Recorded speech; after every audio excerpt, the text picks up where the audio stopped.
Hello everyone, welcome to CUET Adda 24/7। My name is Aman Mehta और आज हम बात करने वाले हैं कुछ ऐसे टॉपिक पे जो सीयूईटी एस्पिरेंट्स के लिए बहुत ज़्यादा इंपॉर्टेंट होने वाला है। ठीक है, आपको कभी भी सीयूईटी का एग्जाम देना है, आप जब भी ये वीडियो देख रहे हैं आप लोगों के लिए बहुत ज़्यादा हेल्पफुल होने वाली है, क्योंकि आज हम बात करेंगे उन टॉपिक्स पे जो चीज़ें सबसे ज़्यादा परेशान करती हैं एक सीयूटी एस्पिरेंट को, एक सीयूटी स्टूडेंट को। तो चलिए जानते हैं ऐसा क्या है। तो सबसे पहले बात को शुरू करने से पहले मैं आपसे बताना चाहूंगा कि आपको ये पता होना चाहिए कि आपका एक कॉम्बिनेशन, जो एक परफेक्ट कॉम्बिनेशन है जो हर एक बच्चा अडॉप्ट कर सकता है सीयूईटी के लिए, कि आपको जर्नल टेस्ट देना चाहिए। ठीक है, आपको क्या देना चाहिए? जर्नल टेस्ट देना चाहिए। जीटी का एक जो टेस्ट होता है, जीटी का एग्जाम, आपको 3 डोमेन देने चाहिए जो भी आपने क्लास 12th के अंदर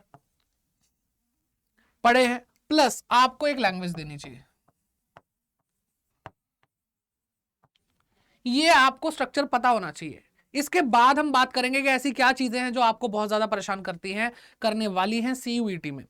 तो सबसे पहली बात करते हैं कि अगर हम जीटी की बात करें तो जीटी के अंदर 3 चीजें आती हैं। पहला आता है क्वांट यानी क्वांटिटेटिव एप्टीट्यूड, फिर आता है आपका रीजनिंग, देन आता है करंट अफेयर्स। ठीक है, ये चीजें आती है। सबसे मुश्किल चीज बच्चों को यही लगती है कि हमने ये तो पढ़ा ही नहीं है, 12th क्लास में हमारे पास डोमेन्स थे और अब हम जीटी की तैयारी कैसे करें। तो यहां पे बहुत ज्यादा प्रॉब्लम आती है। बेसिकली अगर मैं आपको बहुत ही शॉर्ट में और सरल भाषा में बताना चाहूं तो क्वांट, रीजनिंग, करंट अफेयर्स वो चीजें हैं जो गवर्नमेंट जॉब के लिए, एक जर्नल कोई गवर्नमेंट जॉब का एग्जाम होता है उसके लिए बच्चा पढ़ाई करता है। तो ये वो चीजें हैं जिसके अंदर बहुत ही क्विकनेस चाहिए, बहुत ज्यादा ट्रिक्स चाहिए, बहुत ज्यादा कंसेप्ट की क्लैरिटी चाहिए। तो वो आपको परेशान करने वाली बात है। 2023 की भी अगर हम बात करें तो जीटी के जो स्कोर थे वो कंपैरेटिवली बच्चों के कम आए, और बच्चों से जो भी अभी तक हमारी बात हुई है उसमें बच्चों ने बताया कि सर ये तो मतलब थोड़ी सी दिक्कत हो गई हमें। ठीक है, चलिए डोमेन्स की बात करते हैं। तो आप साइंस से हैं, कॉमर्स से हैं या फिर ह्यूमैनिटीज से हैं, कोई भी स्ट्रीम आपकी है तो आपके कम से कम 3 डोमेन होंगे। तो आप मतलब ये जो कॉम्बिनेशन मैं आपको बता रहा हूं, जीटी का एग्जाम देना, 3 डोमेन देना और एक लैंग्वेज देना एटलीस्ट, ये आपको लगभग हर यूनिवर्सिटी को टारगेट करने में मदद कर सकता है। हर कॉलेज के लिए आप अपीयर हो सकते हैं सीयूटी एग्जाम में। तो 3 डोमेन, अब मैं जैसे कॉमर्स पढ़ाता हूं तो कॉमर्स में अकाउंट, बीएसटी और इकोनॉमिक्स बच्चे देते हैं। ह्यूमैनिटीज में क्या क्या देते होंगे बच्चे? नॉर्मली बच्चे हिस्ट्री, पॉलिटिकल साइंस और ज्योग्राफी देते हैं। फिर साइंस की बात करें तो पीसीएम होता है या पीसीबी होता है। बच्चे कभी कभी 4 डोमेन दे सकते हैं, मिनिमम 3 तो देने ही चाहिए। ठीक है, ताकि आप डीयू जैसे जो यूनिवर्सिटी है उसके कॉलेजेस को आप टारगेट कर सके। अब अगर हम बात करते हैं इसकी, तो कंपैरेटिवली जीटी के कंपैरिजन में इसमें प्रॉब्लम्स कम आती है, क्योंकि आप लोगों ने क्लास 12th के अंदर ये सारी चीजें कहीं ना कहीं पड़ी हुई है। ठीक है, अगर आपने क्लास 12th में कोई कमी छोड़ दी है तो वहां पर आपको दिक्कत आने वाली है, क्योंकि क्लास 12th का जो कंप्लीट सिलेबस है वो आप सीयूईटी के डोमेन सब्जेक्ट्स में देखेंगे जब एग्जाम होगा। ठीक है, प्लस अब प्रॉब्लम यहां पे शुरू होती है जब जो सिलेबस क्लास 12th का है उससे कुछ एक्स्ट्रा आने लगता है। फॉर एग्जाम्पल मैं अकाउंट्स पढ़ाता हूं, अकाउंट के अंदर redemption of debenture, not for profit organisation, ऐसे टॉपिक्स आने लगते हैं, कंप्यूटराइज अकाउंटिंग आने लगती है, तो बच्चों ने नहीं पढ़ी होती। तो वहां पर आपके पास टाइम कम बचता है, क्योंकि बच्चा कई बार सोचता है कि क्लास 12th हो जाएगी उसके बाद मैं अपनी सीयूटी की तैयारी शुरू करूंगा। लेकिन होता क्या है कि सीयूटी का एग्जाम क्लास 12th के रिजल्ट के बाद या क्लास 12th के एग्जाम के बाद इतना टाइम नहीं बचता। यहां पे चाहिए आपको प्रॉपर स्पीड, और स्पीड कब आएगी? जब पहले आप एक्यूरेट होंगे। जल्दी क्वेश्चन कर लेने से क्या होगा अगर क्वेश्चन का आंसर आप गलत निकाल रहे हैं तो। ठीक है, फिर बात करते हैं इंग्लिश की। इंग्लिश के अंदर यहाँ पे ग्रामर पोर्शन और बाकी आप अगर देखेंगे तो आपके क्लास 12th में जो लिटरेचर थी वो नहीं आ रही है, बहुत ज्यादा चेंज है। तो यहाँ पे लैंग्वेज को बहुत ज्यादा समझना पड़ता है, एंटोनिम, सिनोनिम और पता नहीं क्या क्या, फिगर ऑफ स्पीच, बहुत कुछ पढ़ाया जाता है। आप इस चैनल पे देख सकते हैं, रुबैका मैम की वीडियोस हैं। यहाँ पे जीटी के लिए अगर हम बात करें तो क्वांट विवेक सर पढ़ा रहे हैं, रीजनिंग हनी सर पढ़ा रहे हैं और करंट अफेयर्स आपको पढ़ा रहे हैं वैशाली मैम। तो यहाँ पे आप देख सकते हो डोमेन के तो अलग अलग टीचर्स हैं, अब सबके नाम मैं ले नहीं सकता। ओके, तो ये सारी चीजें हैं, आपको यहां पर ये प्रॉब्लम फेस करनी पड़ती है। अब इन सब चीजों से हमें क्या सीखने को मिला? इससे हमें ये सीखने को मिला कि सर सबसे पहली चीज तो ये है कि क्लास 12th का टाइम वेस्ट नहीं करना है। क्लास 12th का टाइम वेस्ट बिल्कुल भी नहीं करना। क्लास 12th के साथ साथ हमें सीयूईटी कर लेना चाहिए। ठीक है, क्लास 12th के साथ साथ हमें क्या करना चाहिए? सीयूईटी कर लेना चाहिए। और अभी मैं आपको बताऊं कि जो कुछ बातें आ रही हैं न्यूज में, बहुत सारी चीजें सर्कुलेट हो रही हैं कि जो आपका सीयूटी का एग्जाम है वो कब हुआ था भाई? मई जून में स्टार्ट हो गया था, मई के एंड में स्टार्ट हुआ था और जून तक चला था 2023 के लिए। अब अगर हम बात करते हैं आगे की, तो अब न्यूज ये आ रही है कि जो सीयूटी का एग्जाम है वो और जल्दी लिया जाए, ताकि जो एडमिशंस है बच्चों के यूनिवर्सिटीज में, कॉलेजेस में, वो टाइमली हो सके और उनका जो कॉलेज की लाइफ है वो प्रॉपरली सही टाइम पे शुरू हो सके। ठीक है, तो इसलिए सीयूटी एग्जाम जल्दी ही होगा।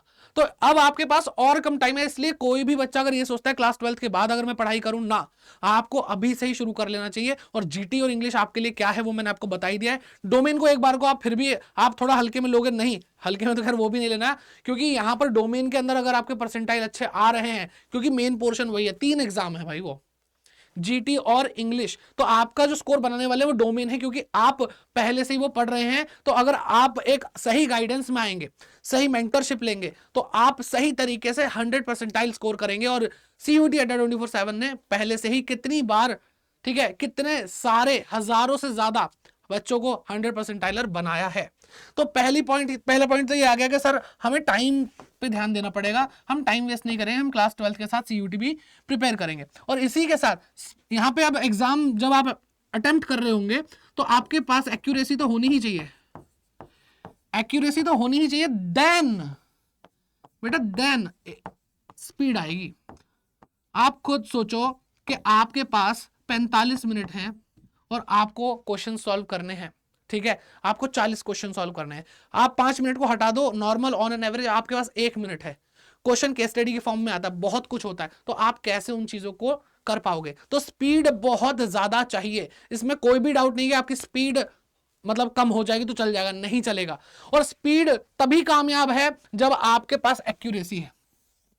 तो पहले आप जब सही कर, मतलब अगर आपने एक्यूरेसी पे काम नहीं किया और आपकी स्पीड बहुत अच्छी हो गई है, तो आप स्पीड में कर तो रहे हैं लेकिन आंसर सही भी आ रहे हैं, गलत भी आ रहे हैं, फिर फायदा क्या? आपको हर एक आंसर सही करना है, ये आपकी मेंटालिटी होनी चाहिए। और जब आपकी एक्यूरेसी 100% हो जाएगी और उसी चीज को आप स्पीड अप करेंगे, तो आपकी आदत बन जाएगी सही चीज को तेजी से करने में। तो ये सबसे बड़ी प्रॉब्लम है जो बच्चे फेस करते हैं सीयूईटी में। ठीक, फिर बात करते हैं गाइडेंस की, जैसे मैंने आपको बताया।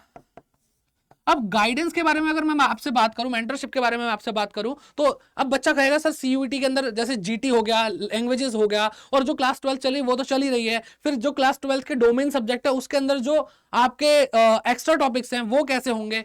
एमसीक्यू की अप्रोच अलग होती है। मैं आपको बता रहा हूं कि जो आपको गाइडेंस, अगर जैसे हम सीयूटी की बात करें, सीयूटी अड्डा 24/7 की हम लोग जो आपको पढ़ाते हैं, यहाँ पे सब्जेक्टिव क्वेश्चन को अलग तरीके से किया जाता है और ऑब्जेक्टिव के लिए अलग ही टेक्निक लगाते हैं हम लोग। और तभी हमारे स्टूडेंट्स जब ऑब्जेक्टिव करते हैं, यानी एमसीक्यू करते हैं, तो वो सही भी होते हैं और स्पीड में भी होते हैं। ठीक है, अभी मैं आपको बता रहा हूं 15 लाख बच्चे थे, 15 लाख सभी बच्चे थे, साइंस के, कॉमर्स के, ह्यूमैनिटीज के, उनमें से सिर्फ और सिर्फ 1074 बच्चों का 1074 बच्चों का अकाउंट्स में 100% है। ठीक है, अकाउंट्स में 100% है पूरे इंडिया में, और उसमें से अराउंड 50% स्टूडेंट हमारे थे। तो ये बहुत ही ज्यादा प्राउड वाली फीलिंग है, और इससे हम ये भी मतलब हमारे रिजल्ट बोलते हैं कि जो हम गाइडेंस देते हैं, जो हम पढ़ाते हैं, वो बहुत ही जबरदस्त है। ठीक है, तो आप क्या करेंगे, आप अगर हमारे साथ जुड़ना चाहते हैं तो आप क्या करिए, हम अड्डा 24/7 ऐप डाउनलोड कर लीजिए, या फिर आप गूगल पे जाइए और टाइप कीजिए अड्डा 24/7। ठीक है, क्या टाइप करेंगे? अड्डा 24/7, और वहां पे आपको पहली जो वेबसाइट दिखेगी उस पर क्लिक करेंगे। यहां पे आपको ऑल कोर्सेज दिख रहे हैं, ऑल कोर्सेज पे क्लिक करने के बाद अंडर ग्रेड एंट्रेंस एग्जाम दिखेगा, फिर वहां पे सीयूटी दिखेगा, यहां पे आपको कॉमर्स दिखेगा, कॉमर्स से, साइंस से, आर्ट्स से, कोई भी है आपको मिल जाएगा। श्रेष्ठ बैच 16 अगस्त से शुरू हो रहा है, तो आप यहां पे जाएंगे, क्लिक करेंगे, साइंस के लिए भी, कॉमर्स के लिए भी, आर्ट्स के लिए भी है।